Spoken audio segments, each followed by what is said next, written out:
Assalamualaikum warahmatullahi wabarakatuh. Perkenalkan, nama saya Melvino Zadakusuma dari kelas 1010 absen 16. Di sini saya akan mempresentasikan tentang pemanasan global. Apa sih pemanasan global? Jadi, pemanasan global adalah peningkatan gas CO2 yang tertangkap oleh atmosfer yang membuat sinar matahari tidak dipantulkan oleh bumi dan tidak bisa kembali ke angkasa dan menyebabkan terjadinya kenaikan suhu bumi. Dapat disimpulkan bahwa pemanasan global adalah bentuk ketidakseimbangan ekosistem di bumi karena kenaikan suhu rata-rata. Penyebab dari pemanasan global sendiri adalah efek gas rumah kaca yang disebabkan oleh penguapan dan erupsi pada gunung vulkanik aktif. Tetapi manusia malah memperparahnya dengan adanya industri dan penggunaan kendaraan berbahan bakar minyak bumi. Setelah kita mengetahui penyebab dari gas rumah kaca sendiri, kita harus mengetahui apa itu sih efek rumah kaca. Efek rumah kaca merupakan proses peningkatan suhu bumi yang menyebabkan sinar matahari tetap berada di bumi dan tidak bisa dipantulkan dengan sempurna. Berikut adalah penyusun dari gas rumah kaca. Yang pertama ada karbon dioksida, yang kedua ada uap air, yang ketiga adalah metana, yang keempat adalah CFC atau klorofluorokarbon, yang kelima adalah dinitrogen oksida, dan keenam adalah ozon. Dapat dilihat pada gambar bahwa sinar matahari masuk ke dalam lapisan atmosfer bumi, di mana sebagian ada yang dipantulkan dan sebagian ada yang tidak dipantulkan. Sinar matahari yang dipantulkan itu disebabkan oleh CO2 dan gas-gas lainnya yang memerangkap panas. Sebenarnya pantulan dari sinar matahari yang kembali ke bumi itu adalah hal yang membuat bumi menjadi hangat. Tetapi karena berlebihannya sinar yang dipantulkan itu malah menyebabkan yang namanya pemanasan global. Selanjutnya adalah aktivitas manusia yang meningkatkan konsentrasi gas rumah kaca. Yang pertama ada penggunaan bahan bakar fosil. Bahan bakar fosil sebelumnya diolah melalui pembakaran. Proses ini akan menghasilkan gas karbon dioksida. Seperti yang sudah dijelaskan, gas karbon dioksida akan menyebabkan yang namanya pemanasan global. Yang kedua adalah penggunaan CFC. CFC sendiri terdiri dari atom karbon, klorin, dan fluorin. Gas ini dapat kita temukan dalam kehidupan sehari-hari, seperti penggunaan parfum, AC, hairspray, dan lain-lainnya. CFC ini dapat berbahaya bagi lapisan ozon, karena gas yang ada pada CFC akan terurai oleh sinar ultraviolet dan akan melepaskan atom klorin.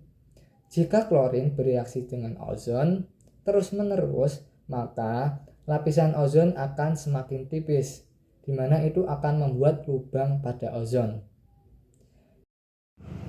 Yang ketiga adalah kotoran ternak.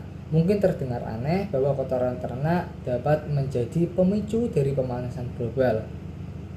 Kotoran ternak itu menghasilkan namanya metana. Jadi pada tubuh hewan ternak seperti sapi, kambing maupun domba memiliki rumen, di mana di dalamnya terdapat mikroorganisme yang akan memecah selulosa pada sel tumbuhan, dan pada proses fermentasi itu akan menghasilkan metana. Metana lebih berbahaya 25 kali daripada karbon dioksida, lebih 25 kali berpotensi menyebabkan pemanasan global. Yang keempat ada deforestasi, yaitu penebangan hutan secara berlebihan, biasanya dengan pembakaran. Dan hal ini akan meningkatkan karbon dioksida. Selain itu, semakin sedikit jumlah pohon yang ada, maka tidak akan ada yang menguraikan karbon dioksida menjadi oksigen, dan hal itu akan memicu yang namanya pemanasan global. Yang terakhir, 5 adalah sampah. Sampah sendiri bisa menyebabkan pemanasan global dari sisa-sisa makanan yang membusuk, sama seperti kotoran sapi yang akan menghasilkan metana. Selain itu, dari pengolahan sampah yang tidak baik juga akan bisa memicu pemanasan global. Selanjutnya adalah dampak pemanasan global. Yang pertama ada mencarinya es di kutub. Pemanasan global akan membuat suhu bumi meningkat dan es yang ada di kutub berfungsi untuk memantulkan sinar matahari agar bumi stabil. Tetapi karena meningkatnya suhu bumi akan membuat es mencair setiap tahunnya. Yang kedua adalah meningkatnya permukaan air laut. Ini berhubungan dengan mencarinya es pada kutub. Semakin tingginya air laut ini disebabkan oleh mencarinya es di kutub. Hal ini bisa menyebabkan banyak sekali bencana seperti datangnya tiba-tiba seperti banjir rob, badai, hingga tenggelamnya pulau-pulau kecil yang ada di bumi ini. Yang ketiga, ada perubahan iklim. Perubahan iklim sendiri adalah perubahan suhu, iklim, dan cuaca dalam jangka waktu panjang. Kejadian ini terjadi secara alami, tetapi sejak sekitar tahun 1800-an, manusia menjadi faktor utama terjadinya perubahan iklim. Hal ini dikarenakan aktivitas manusia seperti pembakaran bahan bakar fosil. Dampak yang akan terjadi seperti suhu bumi akan meningkat, akan terjadi badai yang lebih hebat, dan akan kekeringan. Selanjutnya yang keempat adalah punahnya flora dan fauna. Perubahan iklim secara mendadak akan membuat ketidakseimbangan pada ekosistem. Akhirnya banyak habitat yang rusak dan menyebabkan hewan-hewan maupun tumbuhan tidak bisa beradaptasi dengan lingkungan yang baru.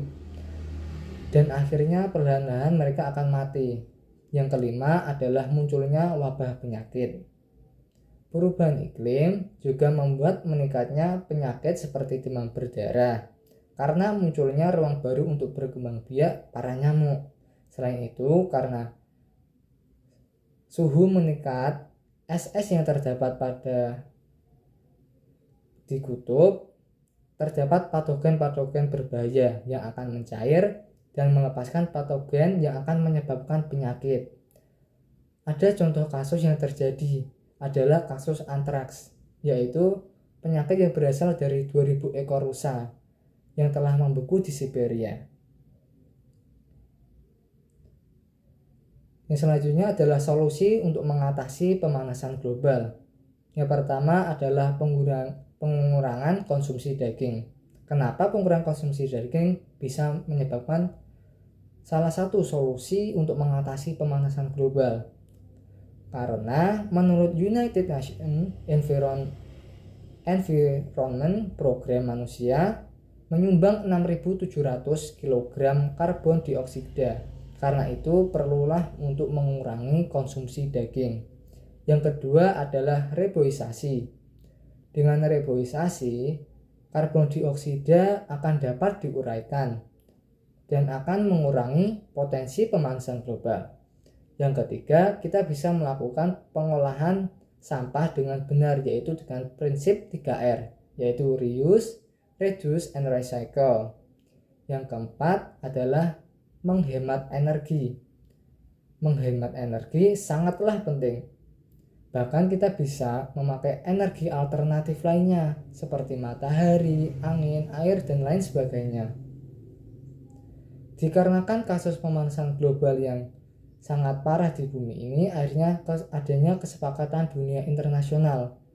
Karena adanya kekhawatiran terhadap pemanasan global menjadi perhatian serius. Dan dalam upaya untuk mengatasinya, antar negara yang ada membuat kesepakatan internasional. Yang pertama ada IPCC atau Intergovernmental Panel on Climate Change, badan internasional di bawah PBB untuk menentukan kebijakan mengenai perubahan iklim.